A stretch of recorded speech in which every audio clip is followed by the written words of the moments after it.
आपके साथ रोशनी। जय प्रहार के सारे ही दर्शकों को नए वर्ष की हार्दिक शुभकामनाएं। आइए शुरुआत करते हैं आज की पूरी अपडेट के साथ, लेकिन सबसे पहले कोरोना अपडेट। कोरोना के दैनिक मामलों में आई गिरावट। पिछले 24 घंटे में सामने आए 20,036 नए मरीज।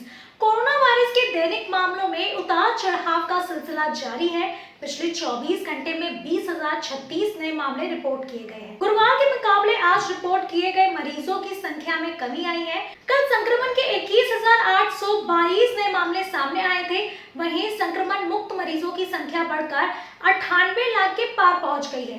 केंद्रीय स्वास्थ्य मंत्रालय के आंकड़ों के अनुसार पिछले 24 घंटे में कोरोना वायरस के 20,036 नए संक्रमित मिले हैं। इस तरह देश में संक्रमितों की संख्या बढ़कर 1,02,86,710 हो गई है। वहीं इस दौरान 256 लोगों ने संक्रमण के चलते अपनी जान गंवाई है।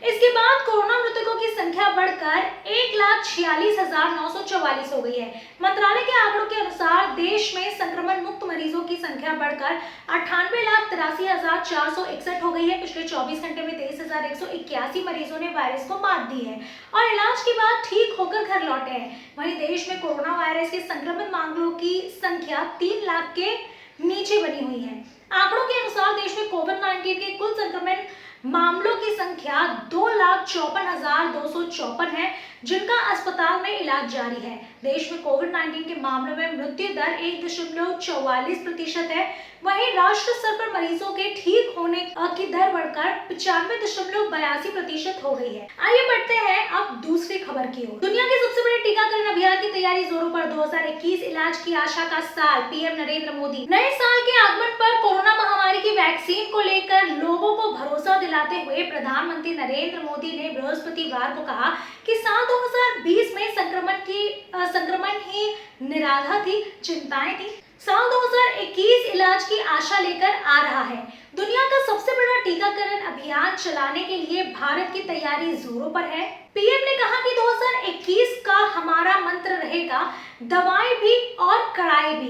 वैक्सीन जल्द आएगी। पीएम ने कहा जहां 2020 स्वास्थ्य चुनौतियों का वर्ष था, वहीं साल 2021 स्वास्थ्य समाधान का साल होने जा रहा है। भारत में बनी वैक्सीन तेजी से हर जरूरी वर्ग तक पहुंचेगी। इसके लिए कोशिशें अंतिम चरण पर हैं। मुझे विश्वास है कि जिस तरह बीते साल संक्रमण से रोकने के लिए हमने एकजुट होकर प्रयास किए, उसी तरह टीकाकरण को सफल बनाने के लिए भी पूरा भारत एकजुटता से आगे बढ़ेगा। प्रधानमंत्री ने राजकोट में एम्स की आधारशिला रखते हुए कहा, ये न भूलें कि कोरोना संक्रमण घट जरूर रहा है, लेकिन ये ऐसा वायरस है जो तेजी से चपेट में भी लेता है। इसीलिए 2 गज की दूरी, मास्क और सैनिटाइजर का इस्तेमाल में बिल्कुल भी ढिलाई नहीं बरती जाए।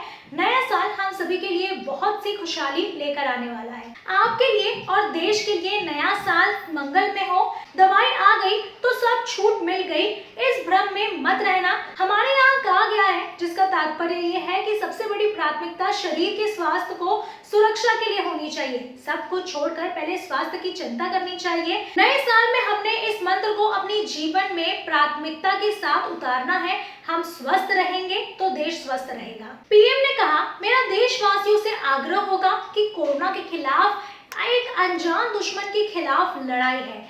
अफवाहों के बाजार गर्म ना होने दें। सोशल मीडिया पर कुछ भी देखा फॉरवर्ड ना करें। हम भी एक जिम्मेदार नागरिक के रूप में आने वाले दिनों में देश के अंदर स्वास्थ्य का जो अभियान चलेगा, हम सब अपनी तरफ से योगदान दें। आइए बढ़ते हैं अब अगली खबर की ओर। यात्रियों के लिए रेलवे का नए साल का तोहफा। टिकट की ऑनलाइन बुकिंग आसानी से करा सकेंगे, पर कैसे, आइए जानते हैं। यात्रियों के लिए रेलवे के नए साल का तोहफा दिया है। अब आप ऑनलाइन ट्रेन यात्रा टिकट की बुकिंग आसानी से यात्री करा सकेंगे। एक ही समय में 5 लाख लोग IRCTC की वेबसाइट पर लॉगिन कर सकेंगे। 25,000 टिकटों की बुकिंग प्रति मिनट होगी। बार बार नाम और यात्रा विवरण की टाइप करने की आवश्यकता नहीं होगी। इसका फायदा तत्काल टिकट बुकिंग में ही मिलेगा। केंद्रीय रेल मंत्री पीयूष गोयल ने बृहस्पतिवार को औपचारिक रूप से इस वेबसाइट को लॉन्च किया। शुक्रवार से सभी सुविधा यात्रियों को इस वेबसाइट से मिलनी शुरू हो जाएगी। IRCTC की अपग्रेडेड टिकटिंग वेबसाइट पर मोबाइल ऐप को लॉन्च कर दिया गया है। इस वेबसाइट को यूजर फ्रेंडली पहले से अधिक बनाया गया है। ट्रेन टिकट के अलावा कई और सेवा भी बुक की जा सकती है। अपग्रेडेड वेबसाइट पर अब वन क्लिक रीबुक सुविधा शुरू हो गई है, यानी यूजर अपनी पसंदीदा जगह जहां अक्सर वो जाते हैं वहां की टिकट बुकिंग एक क्लिक में कर सकेंगे। एक क्लिक में रिफंड स्टेटस की जानकारी मिलेगी, तो वेबसाइट ये भी बता देगी कि जिस ट्रेन में आप टिकट बुक कर रहे हैं और वो वेटिंग टिकट है तो कंफर्म होने के कितने चांसेस हैं, क्या संभावना है, वो भी आपको बता दी जाएगी। तो ये अपग्रेड वर्जन एक बहुत ही बड़ी खुशहाली लेकर आया है उन लोगों के लिए जो अक्सर ट्रैवल करते रहते हैं, उन लोगों के लिए भी जो बुकर्स की जो एक्स्ट्रा फीस होती है उसे ना देने पे, इनफैक्ट इस पे अंकुश लगाने के लिए भी सरकार ने ये बड़ा फैसला किया है। आइए बढ़ते हैं आज की अगली खबर की ओर। किसान आंदोलन, कानून वापसी और एमएसपी पर फंसा पेच, सुलझाना होगा मुश्किल। आइए इसके बारे में जानते हैं। किसान आंदोलन के संदर्भ में सरकार ने आधा विवाद सुलझाने का दावा किया है। हालांकि हकीकत यह है कि इस विवाद के मामले में अभी हाथी की पूंछ ही निकली है। जिन दो प्रमुख मुद्दों, तीनों कृषि कानूनों की वापसी और न्यूनतम समर्थन मूल्य पर कानूनी गारंटी पर पेच फंसा है, उन मामलों में बीच का रास्ता निकलना सरकार के लिए आसान नहीं है। बीच का रास्ता निकालने के लिए सरकार ने शुक्रवार से माथापच्ची का दौर शुरू होगा। 4 जनवरी को किसान संगठनों के होने वाले 7वें दौर की बातचीत के कुछ मामले में सरकार का रुख अभी से स्पष्ट है। सरकार कानून वापसी की मांग स्वीकार नहीं करेगा। इसके अलावा एमएसपी पर खरीद व्यवस्था को जारी रखने संबंधी कानून गारंटी देने के लिए समय दिए जाने की मांग करेगी। इसके पहले सरकार किसान संगठनों को इस विवाद के निपटने के लिए संबंधी प्रस्ताव को स्वीकार करने के लिए राजी करेगी। सरकार के सूत्रों के मुताबिक बुधवार को बैठक में ही कृषि मंत्री ने साफ कर दिया था कि सरकार कानूनों की वापसी की मांग नहीं मानेगी।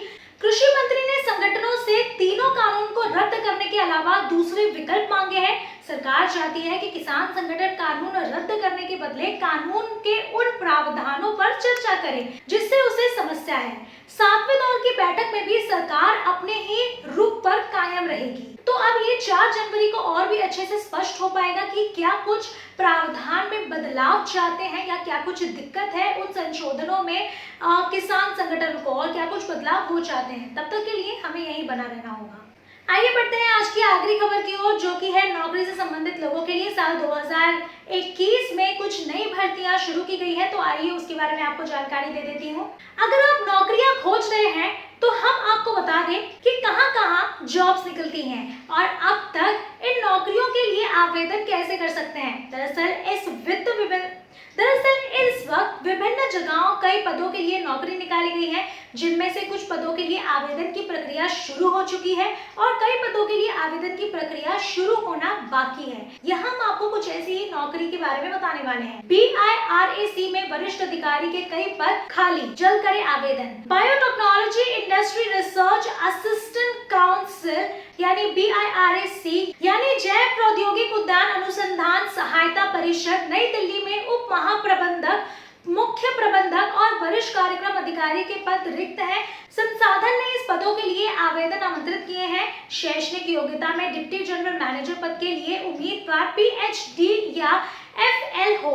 वहीं चीफ मैनेजर पद के लिए आवेदक DNB MS MD होना जरूरी है। इसके लिए उम्मीदवार vacancy@birac.nic.in पर जाकर अपना आवेदन कर सकते हैं। और वेबसाइट की बात करूं तो www.birac.nic.in पर जाकर आप 11 जनवरी 2021 तक इसके लिए आवेदन कर सकते हैं और जो कुछ भी एक मापदंड होता है उसके बारे में भी स्पष्ट तरीके से जानकारी ले सकते हैं। आइए बढ़ते हैं अगली नौकरी की ओर। IIITMK में कई पदों पर सीधी भर्तियां, जल्द करें आवेदन।